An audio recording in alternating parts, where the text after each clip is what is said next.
Hi, my name is Kronslav Stifter.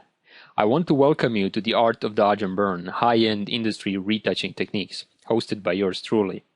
Now, I'm really excited about this series because instead of focusing on the whole workflow retouching process, where everything is explained from start to finish, I rather chose to focus my effort into just providing you with information about one part of the workflow, and that part, of course, is dodging and burning.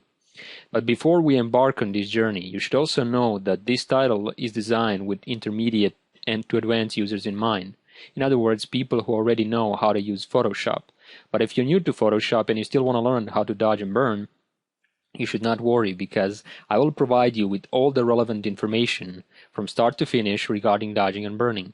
And also I will provide you with the work files so you can follow along with me or you can work at your own pace.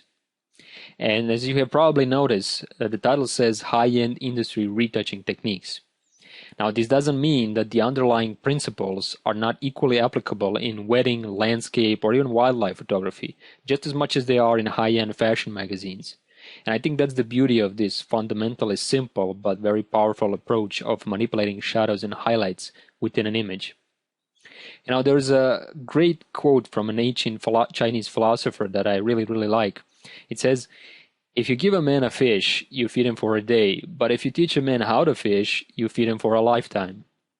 And that's my attempt with this training title. In other words, learning just individual techniques is not enough to master dodge and burn. You also need to understand the underlying principles behind the techniques themselves.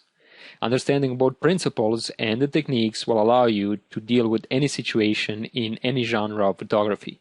In essence, you will learn how to fish.